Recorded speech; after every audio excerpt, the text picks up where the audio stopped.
Morning students, ये आपका part 2 video है चैप्टर का। पार्ट 2 वीडियो में हम लोग चैप्टर पढ़ रहे हैं जीवों में विविधता। पार्ट 1 वीडियो में हमने वर्गीकरण देखा था। जंतुओं का वर्गीकरण हमने 5 जगतों में किया था। पहला जगत आपका मोनेरा था। तो चलिए जगत मोनेरा से शुरू करते हैं। इस जगत में सबसे प्राचीन, सरल और प्रोकैरियोटिक सूक्ष्म जीवों को सम्मिलित किया गया है। मैंने प्रोकैरियोटिक कोशिका के बारे में आपको पहले ही बता दिया था कि प्रोकैरियोटिक जीव कौन होते हैं। अच्छा, प्राचीन यानी कि सबसे पुराने, सरल और प्रोकैरियोटिक जीवों को इसमें सम्मिलित किया गया है। किसमें? मोनेरा में। तो इसमें क्या क्या हो सकता है? तो जीवाणु हो सकते हैं। देखे ना, ये तीनों मैं जीवाणुओं का ही एग्जाम्पल लिया हूँ। ठीक है, ये तीनों आपके जीवाणु हैं। कौन है, कौन कौन से हैं? तो ये देख रहे हैं, कोलाई है, और ये क्या है? बैसिली है, और ये कौन है? स्पाइरिला है। ठीक है, यह 3 प्रकार के, ये तीनों क्या है? जीवाणु है। ठीक है, तो ये सर्वव्यापी होते हैं, सब जगह पाए जाने वाले होते हैं, प्रतिकूल वातावरण में भी पाए जाते हैं, और प्रतिकूल वातावरण में भी पाए जाते हैं। इस जगत के जीव पोषण की दृष्टि से स्वपोषी या परपोषी दोनों हो सकते हैं। इस जगत के जीव जो होते हैं स्वपोषी यानी कि अपना भोजन खुद से ही बनाते हैं, यानी उसमें प्रकाश संश्लेषण की क्रिया होती होगी, और परपोषी, परपोषी जो रसायन संश्लेषी होते हैं, यानी कि जो किसी और पे निर्भर रहते हैं, अन्य जीवाणुओं पर निर्भर होते हैं। ठीक है, तो इस जगत में स्वपोषी भी आ जाएंगे और परपोषी आएंगे। ये प्रोकैरियोटिक सूक्ष्म जीवों को इसमें शामिल किया गया है जगत मोनेरा में। ठीक है, ये सरल और सबसे प्राचीन होते हैं। साथ ही साथ जरूरी नहीं है कि इसमें सिर्फ जीवाणु आएगा। जीवाणु के साथ साथ आपका इसमें माइक्रोप्लाज्मा भी हो सकता है। माइक्रोप्लाज्मा भी छोटे आकार के सूक्ष्म जीव ही है, तो उनको भी शामिल इसमें किया जा सकता है। जाहिर सी बात है, जब यह प्रोकैरियोटिक होते हैं, इसका मतलब कि इसमें केंद्रिका, केंद्रक ये सब नहीं पाया जाता होगा, है ना। इनमें केंद्रक, केंद्रिका नहीं पाया जाता होगा, अंतःप्राद्वी जालिका नहीं होगा, माइटोकॉन्ड्रिया नहीं होगा, गाल्जी काय नहीं होगा, जैसा कि मैंने प्रोकैरियोटिक कोशिका के बारे में पढ़ाया हुआ है ना पहले चैप्टर में। समझ गए ना। तो ये सब चीजें प्रोकैरियोटिक से ही आपको पता चल रहा है कि इनमें केंद्रक नहीं होता होगा, केंद्रिका नहीं होता होगा, है ना। इनमें जैसे कोशिकांगों की बात करें तो माइटोकॉन्ड्रिया, गाल्जी काय, अंतःप्राद्वी जालिका ये सब भी नहीं पाई जाती है। तो प्रोकैरियोटिक के नाम से आपको क्लियर हो जाना चाहिए कि इनमें क्या क्या पाया जाता है, क्या क्या नहीं पाया जाता है। चलिए, तो अगला जगत हम लोग देखते हैं प्रोटिस्टा। तो मैंने यहाँ पे लिखा हुआ है कि इस जगत में मुख्यतः विभिन्न प्रकार के जलीय, एक कोशिकीय, सरल, यूकैरियोटिक सूक्ष्म जीवों को सम्मिलित किया गया है। यूकैरियोटिक से ही नाम से पता चल रहा है कि इसमें केंद्रक, कोशिका, क्या कहते हैं आप यहाँ पे, केंद्रक, केंद्रिका और एंडोप्लाज्मिक रेटिकुलम, ये सारी चीजें इसमें पाई जाती होंगी। यूकैरियोटिक का मतलब ये ना, यानी कि इनका सेल पूरी तरह से कंप्लीट रहता है। इनकी कोशिकाएं पूरी तरह से कंप्लीट होती हैं। यूकैरियोटिक का मतलब यही है। ठीक है, एक कोशिकीय जीव आते हैं, यूकैरियोटिक आते हैं, और सरल आते हैं। इस जगत में प्रायः जीवों के प्रचलन के लिए रोम की तरह सीलिया या फ्लैजिला, जैसे हम लोग के शरीर पे रोआ होता है ना, उसी तरह से इस जगत में जीवों के लिए चलने के लिए आपका देखिए यहाँ पे देख रहे हैं ना, ये जो तीसरा देख रहे हैं सी नंबर, एक्चुअल में ये पैरामीशियम है। पैरामीशियम के ऊपर यह सीलिया देख रहे हैं ना, सीलिया ये प्रचलन के लिए है, इनके चलने फिरने के लिए होता है। अब कहोगे कि सर इसके लिए क्या है, तो यह आपका अमीबा है। अमीबा में ये जो कूटपाद देख रहे हैं ना, जहाँ से ये भोजन ग्रहण करते हैं, ये कूटपादों के कारण ही प्रचलन कर पाते हैं। ठीक है, अच्छा, इनके पोषण की दृष्टि से बात करें तो कुछ इसमें प्रोटिस्टा में कुछ जो होते हैं प्रकाश संश्लेषी होते हैं, यानी कि स्वपोषी होते हैं, लेकिन कुछ परपोषी भी होते हैं। अब परपोषी करेंगे तो परपोषी भोजन, देखिए परपोषण 3 प्रकार का होता है। ठीक है, परजीवी, मृतजीवी और प्राणी संपोषण, 3 तरह का। तो ये परपोषी में भी जीव ये या तो परजीवी होते हैं, यानी ये दूसरे जीवों पर निर्भर होकर अपना भोजन करते हैं, या मृत जीवी होते हैं जो सड़े गले पदार्थों से अपना भोजन ग्रहण करते हैं। या 2 तरीके से होते हैं। ठीक है, ये या तो परजीवी होते हैं या मृत जीवी होते हैं। ठीक है, और प्राणी संपोषी भी होता है। तो प्राणी संपोषी हम लोग को कहेंगे जो जीव जंतु दूसरे पे भोजन के, प्राणियों की तरह जो भोजन करता है ना, उसे प्राणी संपोषी कहते हैं। तो परपोषी के 3 प्रकार होते हैं, जिसमें से या 2 तरीके से भोजन कर सकते हैं, परजीवी या मृतजीवी, यानी दूसरे जीवों जंतुओं के संपर्क में रह के अपना भोजन लेते हैं। जैसे अगर बात करूँ छोटे छोटे एक कोशिकीय जीवों की, जैसे तो वो किसी, जैसे मान लो कोई एनिमल है, एनिमल के शरीर पे रह के वो अपना भोजन ग्रहण कर रहा है, पौधा है, पौधे के शरीर पे रह के वो अपना भोजन ग्रहण कर रहा है, या मृत जीवी जो सड़े गले चीजों से अपना भोजन ग्रहण कर रहा है, वो मृत जीवी होते हैं। ठीक है जी, तो यह 2 तरीके से अपना भोजन कर सकते हैं, परजीवी मृतजीवी, जिसे हम लोग परपोषी कहेंगे। परपोषी के ही ये दो भाग है, और स्वपोषी तो आप जानते हैं जो अपना भोजन खुद संश्लेषित कर सकते हैं। यानी कि खुद संश्लेषित करने का मतलब कुछ प्रकाश संश्लेषी भी होते हैं, यानी उनका क्लोरोफिल वर्णक भी पाया जाता होगा। ठीक है, तो यहाँ पे ये तीन एग्जाम्पल हम लोग प्रोटिस्टा का ले लिए हैं। पहला यूग्लिना इसे कहा जाता है, यूग्लिना। ठीक है, यह यूग्लिना है, यह अमीबा है और यह पैरामीशियम है। ठीक है, तो ये तीनों क्या है आपके प्रोटिस्टा में आते हैं। समझ गए? चलिए, तो अगला जगत है आपका फंजाई। फंजाई तो लिखा है इस जगत में उन बहुकोशिकीय यूकैरियोटिक, बहुकोशिकीय जीवों को रखा गया है, और यूकैरियोटिक, यूकैरियोटिक मतलब आपको पता ही है, जीवों को सम्मिलित किया गया है जो पौधे तो हैं लेकिन इनमें क्लोरोफिल वर्णक नहीं पाया जाता। यानी पौधे हैं लेकिन क्लोरोफिल वर्णक इसमें नहीं पाया जाता है, ये अपना भोजन खुद संश्लेषित नहीं कर सकते हैं। ठीक है, इनमें कोशिका भित्ति होती है, इनमें कोशिका भित्ति होती है, तो जाहिर सी बात है प्लांट है तो कोशिका भित्ति होगी ना, पौधों में कोशिका भित्ति होती है ना, सेल वाल पाया जाता है। ये परजीवी, सहजीवी, मृतजीवी हो सकते हैं। ठीक है, ये अपना भोजन जो करते हैं, परजीवी पोषण कर सकते हैं, सहजीवी कर सकते हैं और मृतजीवी पोषण भी कर सकते हैं। ये तीन प्रकार से पोषण कर सकते हैं, यानी कि ये परपोषी होते हैं। परपोषी के यही तीन प्रकार है। क्लोरोफिल के अभाव के कारण ये भोजन स्वयं संश्लेषित नहीं कर सकते। जाहिर सी बात है जब इनमें क्लोरोफिल पाया ही नहीं जाएगा तो भोजन नहीं बना पाएंगे, प्रकाश संश्लेषण की क्रिया नहीं पाएंगे। यह सूक्ष्म और बड़े विश्वव्यापी तथा सभी परिस्थितियों में पाए जाते हैं, यानी कि हर पूरे विश्व में हर एक जगह पाया जाता है, और सूक्ष्म भी होते हैं, बड़े भी होते हैं, और ये सभी परिस्थितियों में पाए जाते हैं। जैसा मैं पहला एग्जांपल लिया हूं, ये आपका मशरूम है। मशरूम आप देखे होंगे सड़े गले स्थानों पे देखे हैं, ये मृत जीवी पोषण करता है या भोजन के लिए सड़े गले चीजों पे डिपेंड करता है। एक्चुअल में इसमें ये देख रहे हैं जाल जो देख रहे हैं, इसको हम लोग इन जाल को कहते हैं कवक जाल, जैसे कि यहाँ पे दिखाया है, इस फिगर में भी दिखाया है। बी नंबर आकृति जो है ना म्यूकर की है या म्यूकर का दिखा है। ठीक है, तो इसमें भी कवक जाल है, इसमें भी कवक जाल है, यहाँ भी कवक जाल देख रहे हैं। कवक जाल करता क्या है कि कवक जाल के ऊपर एक तंतु रहता है जिसे हम लोग हाइफा के नाम से जानते हैं। हाइफा, हाइफा यह क्या करता है, यह क्या करता है कि कार्बनिक पदार्थों को नीचे से अवशोषित कर लेगा। ठीक है, और अपना पाचक एंजाइम का इस्तेमाल करके उसे घोलकर पोषक तत्वों में यह आसानी से यूज कर लेता है।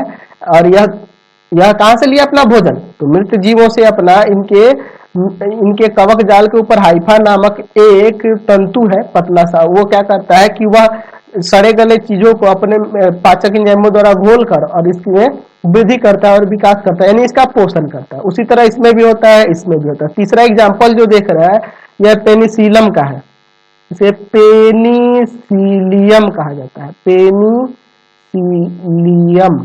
पेनिसिलियम कहा जाता है। ठीक है, पेनिसिलियम है ये, एक्चुअल में यह भी आपका उसी तरह से भोजन ग्रहण करता है, अपने कवक जालों के ऊपर लगे छोटे छोटे तंतु हाइफा के द्वारा ये अपना भोजन ग्रहण करता है। ठीक है, तो यह देखो ये बड़े दिखते हैं ना जी, मशरूम आकार में बड़ा दिखता है, और ये सूक्ष्म है, ये जो है म्यूकर ये आपका सूक्ष्म जीवों में आएगा। तो इस जगत में इन्हीं जीवों को उन जीवों को रखा गया है जो प्रकाश संश्लेषण क्रिया नहीं करते हैं, यानी कि अपना भोजन स्वयं नहीं बनाते हैं, उनको इसमें रखा गया है। ठीक है, चलिए अगला जगत है आपका प्लांटी। प्लांटी जैसे कि मैंने आपको बताया था प्लांट्स को इसमें रखा गया है। इस जगत में यूकैरियोटिक प्रकाश संश्लेषी बहुकोशिकीय कोशिका भित्ति वाले जीवों को सम्मिलित किया गया है। मतलब कि इसमें जितने भी प्रकाश संश्लेषी पौधे हैं बहुकोशिकीय, आप जितने भी पेड़ पौधे देख सकते हो, आम, लीची, केला का जो भी है, कई तरह का हम लोग पौधा देखते हैं, कुछ शैवाल भी है, फर्न वगैरह जो है ना, तो ऐसे बहुत सारे इसमें पौधे आ जाएंगे। इनके बारे में इनकी क्लासिफिकेशन को भी देखेंगे। प्लांटी जगत को हम लोग अलग अलग इनको उप जगतों में बांटेंगे और एक एक करके सबका पढ़ेंगे। इनमें जलीय और स्थलीय दोनों प्रकार के पौधे होते हैं, जल में भी होते हैं पौधे और स्थल वाले भी, दोनों को इसमें सम्मिलित किया गया है। इनमें हर प्रकार के पौधे जितने भी पड़े है ना, लेकिन कुछ शैवाल और डायटम को छोड़कर, जिन्हें हम लोग शुरू में ही हम लोग इसमें जोड़ दिए थे, जगत मोनेरा में हम लोग उनको रख दिए थे शैवालों को, तो इसलिए इसमें छोड़ देना है इनको। ठीक है, तो प्लांटी में हम लोग जो भी प्रकाश संश्लेषी पौधे बहुकोशिकीय यूकैरियोटिक और कोशिका भित्ति वाले बड़े आकार के जितने भी पौधे होते हैं ना वो सारे आ जाएंगे। इसमें कुछ बुरे सवाल है वो भी आ जाएगा, फर्न वगैरह ये सब, इन सब के बारे में आगे हम लोग पढ़ेंगे। ये स्वपोषी होते हैं, यानी कि जाहिर सी बात है प्रकाश संश्लेषी होंगे तो वो स्वपोषी होंगे, यानी कहने का मतलब कि इनमें क्लोरोफिल होगा जिसके कारण से अपना भोजन स्वयं संश्लेषित करते हैं। ठीक है, तो प्लांटी जगत के बारे में हम लोग आगे अभी इसके उप जगतों में अलग अलग क्लासिफाई करेंगे और उनके बारे में हम लोग पढ़ेंगे। ठीक है, उससे पहले हम लोग जगत आपका एनिमिलिया जो है जिसमें जंतुओं को शामिल किया गया है उसको थोड़ा सा देख लें। ठीक है, हम लोग जितने आसपास में पौधे देखते हैं ना वो सारे प्लांटिंग में आ जाएंगे। ठीक है, अब हम लोग बात कर लेते हैं किसके बारे में, तो एनिमिलिया के बारे में थोड़ा सा, उसके बाद प्लांटी के बारे में क्लासिफिकेशन देखेंगे और उसके बाद हम लोग एनिमिलिया का भी अलग अलग क्लासिफिकेशन करेंगे उनके उपवर्गों में। एनिमिलिया देखिए, इस जगत में ऐसे सभी यूकैरियोटिक, यूकैरियोटिक का मतलब आपको पता है इनका सेल डेवलप रहता है पूरी तरह से, बहुकोशिकीय जीवों को रखा गया है जिसमें जिनके कोशिका में कोशिका वृत्ति नहीं होती, यानी कि प्रकाश संश्लेषण क्रिया नहीं करते। पौधों को छोड़कर जितने भी जंतु है ना वो सारे आ जाएंगे। वे जीव परजीवी होते हैं, परपोषी होते हैं, सॉरी, वे जीव परपोषी होते हैं, यानी कि भोजन के लिए या दूसरे के ऊपर निर्भर करते हैं। जैसे मनुष्य आ जाएगा इसमें एनिमिलिया में, मनुष्य या जितने भी आप जंतु देख रहे हो ना बड़े आकार का, हाथी घोड़ा बैल, ये सब इसमें आ जाएगा। इसमें क्लोरोफिल वर्णक नहीं पाया जाता, इसके चलते यह अपना भोजन स्वयं नहीं बना सकते हैं, ये अपना भोजन स्वयं नहीं बनाते हैं। और एनिमिलिया के बारे में एक एक करके हम लोग इसके बारे में डीपली जानेंगे, लेकिन उससे पहले हमारा जो प्लांटी जगत था उसके बारे में डीपली पढ़ लेते हैं, उसके बाद जगत एनिमिलिया को डीपली पढ़ा जाएगा। एनिमिलिया में समझ लो आपके आसपास में जितने भी आप जंतुओं को देखते हो, आप अपने आप मनुष्य को देख लो, कोई पेड़, आप कोई भी चिड़िया हुआ, हाथी घोड़ा बैल गधा, सब इसी में आ जाएगा एनिमिलिया के अंदर ही, चूहा वगैरह सब इसी में आ जाएगा, मछली सब कुछ इसी में आ जाएगा। तो इसके बारे में बाद में पढ़ा जाएगा, पहले हम लोग प्लांटी को देखते हैं। चलिए, तो अगर हम प्लांटी यानी कि पादप जगत की बात करें, इस पे प्लांट आते हैं, जैसे कि आपको बताया है इसमें यूकैरियोटिक होते हैं, बहुकोशिकीय पेड़ पौधों को रखा गया है, मैंने आपको जैसा कि बताया। तो अगर हम लोग उसमें समानता की और विषमता की बात करें, है ना, समानता और विषमता की बात करें, तो पौधों के वर्गीकरण में हम देखेंगे कि कुछ पौधे जो देखो छोटे होते हैं, कुछ बहुत ही बड़े आकार के होते हैं, कुछ ऐसे होते हैं जो जो एक ही मतलब छोटे से होते हैं, और कुछ ऐसे होते हैं जो बड़े होंगे जिनमें जड़ तना पत्ती सब कुछ अलग अलग पाया जाता है ना जी, ऐसे भी होते हैं। कुछ ऐसे होते हैं जो बिना बीज रहित तो जिनमें बीज ही नहीं पाया जाता, और कुछ ऐसे भी होते हैं जिनमें बीज तो पाया जाता है लेकिन उसमें भी दो तरह से, किसी का बीज दो भाग में बट जाता है, किसी का बीज दो भाग में नहीं बटता है, एक ही भाग में रहता है। तो इस तरह से हम लोग, कुछ ऐसे भी होते हैं जो फल नहीं देते हैं, कुछ ऐसे होते हैं जो फल देते हैं। तो यही सब देखकर हम लोग पादप जगत को यानी कि प्लांटी को हम लोग कई भागों में बांटे हुए हैं, तो उन्हीं के बारे में आज हम लोग पहले जान लेते हैं, फिर आगे बढ़ा जाएगा। तो पौधों में भिन्नता को देखकर, जैसा कि मैंने बताया, आप उस छोटे बड़े आकार के बीज के आधार पर, ठीक है, इन सब चीज को देखकर इन्होंने, ये कौन है, आइकलर है, आइकलर है, आइकलर इनका नाम है, एक्चुअल में जर्मनी के हैं।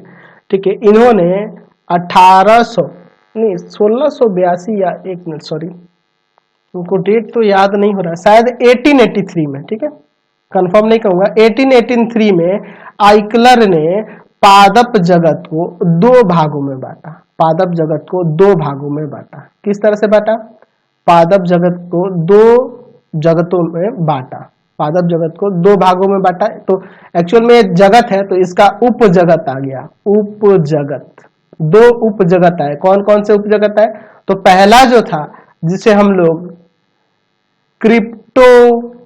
क्रिप्टोगैम्स कहते हैं, क्रिप्टोगैम्स, और दूसरा जो था, दूसरा फेनरोगैम्स, फेनरोगैम्स, क्रिप्टोगैम्स और फेनरोगैम्स, दो उप जगतों में आइकलर ने इसे बांटा, किसको, पादप जगत को।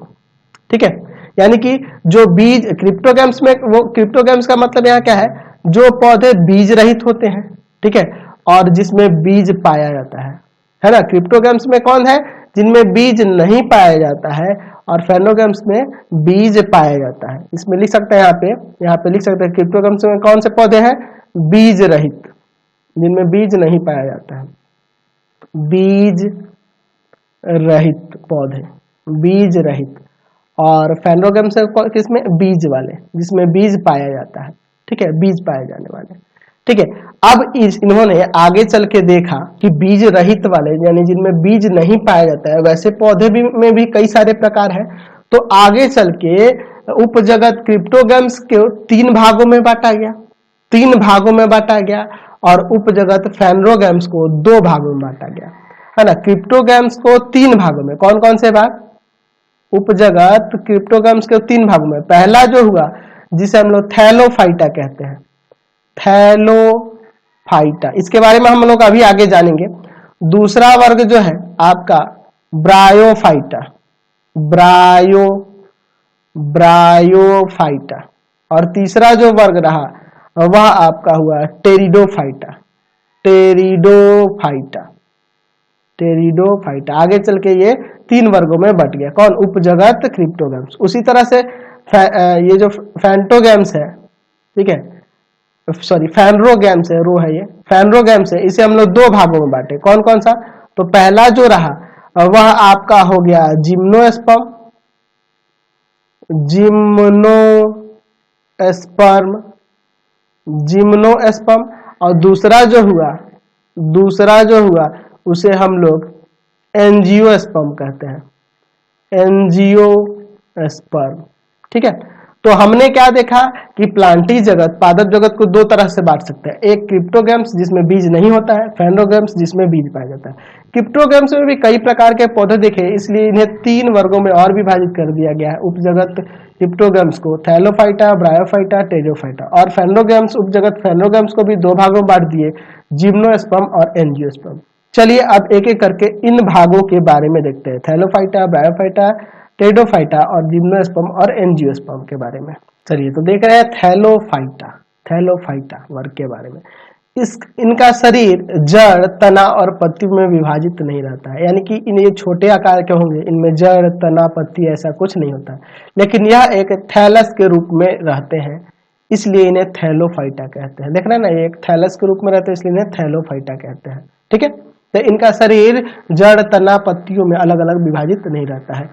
इनमें संवहनीय तंत्र नहीं पाया जाता है, संवहन तंत्र नहीं पाया जाता है, संवहन की क्रिया इनमें नहीं होती है। इनके लिए संवहन के लिए कोई अलग से तंत्र नहीं रहता है, ठीक है, संवहन के लिए कोई अलग से तंत्र नहीं होता है। इसमें कौन कौन से आ जाएंगे, शैवाल आ जाएगा और लाइकेन आ जाएगा इसके अंतर्गत। तो ये तीनों जो देख रहे हैं एग्जाम्पल, ये शैवाल है, ये आपका लाइकेन का पौधा है, ठीक है, यह लाइकेन है, थैलोफाइटा वर्ग का यह लाइकेन पौधा है, ठीक है। एक्चुअल में लाइकेन पौधे से हम लोग लिटमस प्राप्त किया जाता है, लिटमस पत्र जो बनता है ना जी, वो थैलोफाइटा वर्ग के लाइकेन पौधे से ही बनता है। तो ये कहाँ होते हैं, तो ये अक्सर ये जो अभी आप देख रहे हैं, एक्चुअल में ये 3 जो देख रहे हैं, इसमें से ये जो है, ये पहला, जिसे हम लोग क्या नाम देंगे, क्लेमाइडोमोनस, क्लेमाइडोमोनस, इसको कहते हैं स्पाइरोगायरा, स्पाइरोगायरा, स्पाइरोगायरा। और तीसरा जो देख रहे हैं इसको कहेंगे क्लैडोफीरा, क्लैडोफोरा या फिर क्लैडोफोरा कह सकते हैं, यह तीसरा जो है, दूसरा स्पाइरोगायरा है, ठीक है। चलिए ये आपका लाइकेन है, यह आपका लाइकेन है, लाइकेन। चलिए अब इनके बारे में बात करें तो ये जलीय जीव होते हैं, यह जलीय जीव है। पहला तो बात हो गया कि भैया यह जलीय है, यह जलीय जीव है, जल में पाए जाते हैं।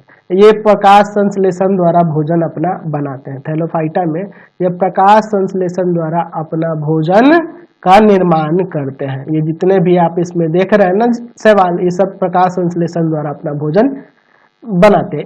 इनका शरीर अलग अलग मतलब जड़, तना, पत्ती में विभेदित नहीं होता है, ये हम लोग जानते हैं, ठीक है। अच्छा, ये स्वच्छ जल में भी पाए जाते हैं और समुद्री जल में भी पाए जाते हैं, लेकिन जब स्वच्छ जल में पाए जाएंगे तो सरल शैवाल होते हैं, ठीक है, लेकिन अगर आप समुद्री जल में जाओगे तो वो जटिल शैवाल होते हैं, ठीक है, समझ गए। चलिए समझ गए ना। तो आप जैसे अगर बात करें इनके स्थान की, तो ये समुद्री जल में भी रहते हैं और आपके स्वच्छ जल में भी पाए जाते हैं।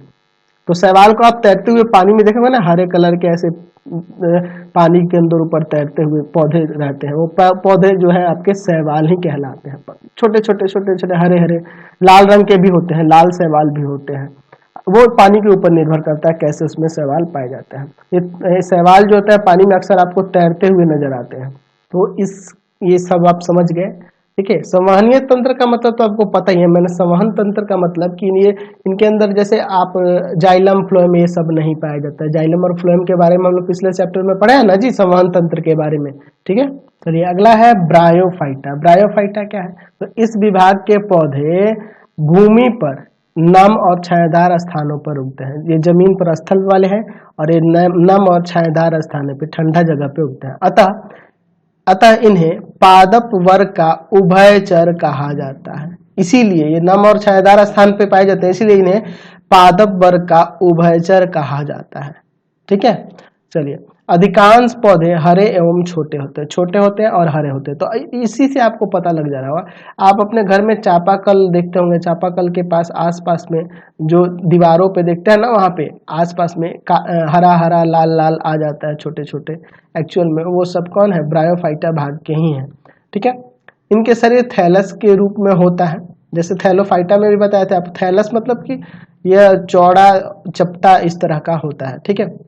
यानी कि इनका भी शरीर जो होता है या फिर तो तना या पत्तियों जैसी रचना विभेदित होती है। देख रहे हैं ना, इसमें देखो पत्ती और तना जैसा भी रचना विभेदित था, लेकिन थैलोफाइटा वर्ग में ऐसा कुछ नहीं था। इसमें थोड़ा सा यही हुआ, वास्तविक जड़ नहीं होता, बस इसमें वास्तविक जड़ नहीं होता है। बाकी हम लोग देख रहे हैं इसमें तना और पत्ती जैसी आकृति रहती है, ठीक है। बस जड़ नहीं पाया जाता, वास्तविक जड़ नहीं होता है, ठीक है। इनमें संवहनीय उत्तक यानी कि जाइलम और फ्लोएम अनुपस्थित रहते हैं, यानी इनमें भी संवहन तंत्र नहीं रहता है, ठीक है। संवहन तंत्र अनुपस्थित रहता है। तो ये इसके एग्जाम्पल हो गए। जैसा पहला ए नंबर जो एग्जाम्पल देख रहे हैं, ये आपका रिक्सिया का है, रिक्सिया इसे कहा जाता है। दूसरा जो है मार्केशिया है, मार्केसिया, और तीसरा जो है आपका मॉस है, ठीक है। तो ये तीन इसके एग्जाम्पल हो गए थे ब्रायोफाइटा के। चलिए अगला है टेरिडोफाइटा, ठीक है। इस विभाग के पौधे का शरीर जड़ तना पत्तियों में विभाजित रहता है। यह दोनों से डेवलप है ना। थैलोफाइटा ब्रायोफाइटा से ज्यादा डेवलप है। इसमें जड़ तना पत्ती तीनों रहता है, जैसे कि इसमें दिख रहे हैं फर्न है, फर्न का एग्जाम्पल है। इनमें संवहन उत्तक मौजूद होते हैं। संवहन उत्तक मतलब इसमें जाइलम और फ्लोएम रहता है, जिसके कारण से ये अपने जल का और अन्य भोज्य पदार्थों का स्थानांतरण या कर पाते हैं, ठीक है। इन्हें सबसे पुराना संवहन पौधा कहा जाता है। ये सबसे पुराने संवहनीय पौधे हैं। अब ना आगे चल के इन्हीं से ना विकास और वृद्धि होकर अलग अलग तरह के प्लांट आ गए। यह अधिकांश छायादार और नम स्थानों पे पाए जाते हैं। इनके पौधों में बीज नहीं बनता है। एक्चुअल में पीछे जो भी आप देखे थे थैलोफाइटा था या ब्रायोफाइटा था, उसमें भी बीज नहीं होता है। एक्चुअल में हम लोग बिना बीज वाले ही वर्ग को लेके चल रहे हैं, है ना जी। जो आपका क्रिप्टोगैम्स था, क्रिप्टोगैम्स का ही ना तीन रूप देख रहे थे हम लोग, तीनों में बीज नहीं होता है। मैंने शुरू में ही बताया था कि ये बीज रहित होते हैं, उन्हीं का यह पार्ट है हमारा तीसरा टेरिडोफाइटा, ठीक है। इसलिए इनके विकास में बीज रहित पौधे कहा जाता है ना। इन्हें विकसित बीज रहित यानी कि ये विकसित रहते हैं और इनमें बीज नहीं पाया जाता है, जैसा कि एग्जाम्पल आपका फर्न हो गया, ठीक है। तो ये तीनों हो गए एग्जाम्पल। आप हमने अभी देखा थैलोफाइटा, ब्रायोफाइटा और टेरिडोफाइटा, तीनों वर्ग देख लिया जो उपजगत क्रिप्टोगैम्स के तीन भाग थे, ठीक है। अब हम आगे की ओर चलते हैं, जो हमारा क्या था आपका फेनरोगैम्स। फेनरोगैम्स में हमने बताया था दो, एक पहला था आपका एंजियोस्पर्म और दूसरा था एंजियोस्पर्म, और पहला जो था आपका कौन सा था? जिम्नोस्पर्म। तो एक एक करके अब जिम्नोस्पर्म और एंजियोस्पर्म के बारे में समझ लेते हैं। तो जितने भी नग्न बीजी पौधे होते हैं, जिनमें मतलब बीज नग्न होता है, खुला रहता है, मतलब बीज नंगा पैदा होता है, उसको हम लोग जिम्नोस्पर्म कहते हैं, ठीक है। और फल के भीतर जिनके अंदर बीज रहता है ना, उसे एंजियोस्पर्म कहते हैं, ठीक है। जिम्नोस्पर्म जिसमें बीज ढका हुआ नहीं रहता है, और एंजियोस्पर्म जिसमें फल के अंदर बीज होता है। तो इससे आपको पता लग गया होगा कौन कौन से पौधे किस में आएंगे। चलिए तो देखते हैं जिम्नोस्पर्म। जिम्नोस्पर्म में आपको नाम पहले ही बता दिया, जो बीज ढका हुआ नहीं रहता है, नग्न बीजी पौधे भी इन्हें कह सकते हैं। इन पौधों में बीज फलों के भीतर नहीं बनते हैं, इसलिए इन बीजों के बाहर फल का कोई आवरण नहीं होता है। बीजों के बाहर फल का कोई आवरण नहीं होता है। इनमें फूल का अभाव होता है। जाहिर सी बात है, ये आप नग्न बीजी होते हैं तो इनमें फूल का अभाव होगा ही।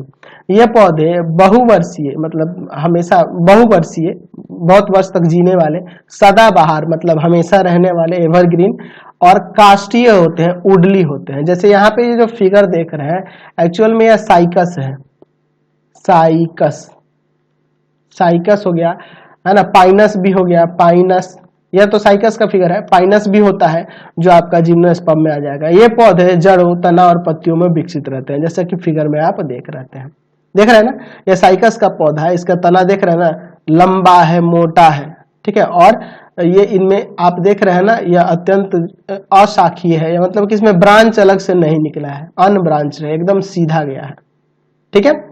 इस पे इसके सिरों पे देख रहे हैं ना, हरा हरा पत्ती है, यानी कि यह प्रकाश संश्लेषण करता है, ये पत्ती हरा हरा रहता है जी, इसका मतलब ये प्रकाश संश्लेषी होता है, मैं है ना, ये प्रकाश संश्लेषण क्रिया द्वारा अपना भोजन खुद बनाते हैं। ये बड़े आकार के पौधे, ये जरूर प्रकाश संश्लेषी ही होंगे। और जाहिर सी बात है, प्लांटी जगत हम लोग पढ़ रहे हैं तो प्लांटी जगत में सारे के सारे प्रकाश संश्लेषी ही आएंगे।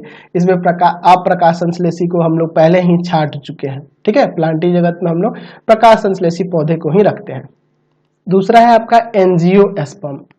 यह पादप जगत का सबसे बड़ा समूह है। इसमें यह सबसे बड़ा समूह, इसमें बहुत सारे पौधे आ जाएंगे, है ना, पेड़ पौधे इसमें बहुत सारे आ जाएंगे। इनमें बीज हमेशा फल के भीतर पाया जाता है। आपको पता है कि फल के भीतर बीज पाए जाने वाले बहुत सारे आपको पौधे मिलेंगे, अतः हमेशा फलों के आवरण से यह ढका रहता है, है ना, इसलिए इसे आवृत्ति बीजी और उसको जिम्नोस्पर्म को आवृत्ति बीजी भी कहते हैं, ठीक है। अच्छा, यहाँ पे लिखा है इनके बीजों का विकास अंडाशय के अंदर होता है जो बाद में फल बन जाता है। अब अंडाशय क्या है, तो अंडाशय क्या है, मादा प्रजनन अंग है, जिसके बारे में हम लोग क्लास 10th में पढ़ेंगे, ठीक है। चलिए, वही अंडाशय आगे चल के फल का निर्माण कर लेता है। मनुष्य के अधिकांश आवश्यकताओं की पूर्ति इन्हीं पौधों से होती है। समस्त प्रकार के अनाज, दालें, तेल, फल, सब्जियां इन्हीं पौधों से प्राप्त होती है। यानी कि ये एंजियोस्पर्म में ये सारे आ जाएंगे, अनाज, दाल, तेल, फल, जितनी भी सब कुछ है, ये सारे पौधे इसी के अंदर आते हैं, ठीक है। इनमें भोजन का संचय या तो भ्रूणपोष यानी कि एंडोस्पर्म में होता है या बीज पत्रों में होता है, ठीक है। तो इसके बारे में हम लोग बात करें तो भ्रूणपोष की बात करें, ये एक प्रकार का उत्तक होता है जो बीजों के अंदर पाया जाता है, ठीक है। भ्रूणपोष एक तरह का उत्तक होता है जो बीजों के अंदर है, जो फूल वाले जो पौधे होते हैं ना, फ्लावरिंग प्लांट, उनके अंदर होता है। और बीज पत्र समझ है ना, बीज का जो पत्ता, बीज देखते हैं ना दो भाग, बीज पत्र यानी कि देखते हो ना, कोई सीड होता है कि दो भाग में बढ़ जाता है, कोई सिंगल ही सीड रहता है, तो उसी को हम लोग बीज पत्र के नाम से जानते हैं। तो इनके बीज पत्रों के आधार पर हम लोग एंजियोस्पर्म को दो भागों में बांटते हैं। पहला, जिसे हम लोग एक बीज पत्री कहते हैं, एक बीज पत्री या मोनोकार्टिलिडंस, ठीक है, एक बीज पत्री या मोनोकार्टिलिडंस। और दूसरा जो होता है द्विबीज पत्री या डाई कार्टिलिडंस, ठीक है। मोनोकार्टिलिडंस या डाई कार्टिलिडंस दो होते हैं, ठीक है। एक बीज पत्र मतलब एक बीज पत्र वाले, एक ही बीज होगा। जैसे आप देखे होंगे ना चावल का, तो उसको दो भाग में नहीं बांट सकते, लेकिन किसी दाल का देख लो तो दाल का दो भाग बट जाता है, अरहर वगैरह का दो भाग में बट जाता है ना जी। तो वही एक बीज पत्री और द्विबीज पत्री में बांटा गया, किसको, एंजियोस्पर्म को। तो पहला देखते हैं मोनोकार्टिलिडंस क्या होता है। इनके बीजों में केवल एक ही बीज पत्र मौजूद होता है, एक ही बीज पत्र। जैसे आप देखे हो ना, आप धान गेहूं किसी का भी देखना, धान गेहूं का, मकई वगैरह का, इन सब का देखो, इसका बीज जो होता है ना, अगर धान का बीज देखोगे ना तो एक ही बीज पत्र निकलता है, उसमें डबल नहीं रहता है, ठीक है। पतली पत्ती पर सीरा विन्यास समांतर होता है। इसके पत्ती पे रेशे देखोगे ना तो ऐसे लंबे लंबे रेशे होते हैं, लंबे लंबे समांतर दिखते हैं, ठीक है। इनमें संवहन बंडल, जाइलम और फ्लोएम फैले हुए रहते हैं, ठीक है। और इनमें रेशेदार जड़ तंत्र होते हैं। इनका जड़ देखे हो ना, धान का जड़ रेशा जैसा, मतलब ज्यादा डीप नहीं जाता है, लंबा डीप नहीं जाता है, थोड़े ही दूर में रहेगा और रेशेदार रहता है। धान गेहूं का आप जड़ देखे ही होंगे, देखो ना। तो इसमें एग्जाम्पल में आपका धान, गेहूं, नारियल, ताड़ का पेड़ आ जाएगा, सब पे एक ही ना बीज होता है, एक ही बीज पत्र होता है बीजों के अंदर। चलिए अगला देखिए, डाइकोटिलिडंस। तो इनमें क्या होता है, इनके बीज जो 2 बीज पत्रों में मौजूद रहते हैं। जैसे आप लीची का देखोगे, आम का जो आप देखोगे ना बीज, तो उसके 2 भाग में बढ़ जाता है।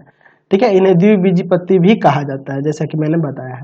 इनकी पत्तियां जालविकात शिरा विन्यास रहता है, यानी कि इनका पत्ता देखोगे ना, तो पत्तों में आपको किस तरह से जाली जैसे दिखेगा, एक लंबा ऐसे दिखेगा, इस पे इस तरह की रचनाएं होंगी, और उसमें भी छोटी छोटी जाली जैसी अलग अलग ऐसे बटी होंगी, होता है ना जी। ठीक है, इस तरह से इनका विन्यास रहता है। और आप धान में देखे थे क्या था, एकदम उसमें सीधा सीधा लंबा लंबा ऐसा रेशा रहता है पत्तियों में। अच्छा, इनमें पाए जाने वाले संवहन बंडल वलयाकार रूप में, वलय के रिंग के रूप में ऐसे ऊपर की ओर बढ़ते हैं, वलयाकार ऊपर की ओर रहते हैं।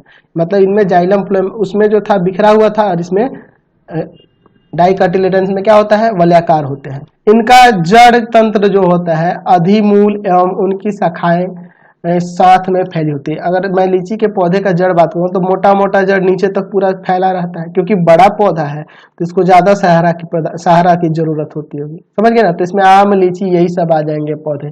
तो इस वीडियो में इतना ही। नेक्स्ट वीडियो में हम लोग अगले जगत एनिमिलिया पे चलेंगे, जिसमें सभी प्लांट्स के बारे में पढ़ेंगे। इस वीडियो को यहीं पे एंड करता हूं मैं। प्लीज वीडियो को लाइक शेयर करेंगे। इससे रिलेटेड वीडियो देखने के लिए सीधे डिस्क्रिप्शन में जाना, आपको पूरे बुक का लिंक डिस्क्रिप्शन में मिलेगा। वीडियो को लाइक शेयर करना नहीं भूलेंगे, और कमेंट करके जरूर बताएंगे हमारे चैनल के वीडियो आपको कैसे लगते हैं। Thanks for watching the video.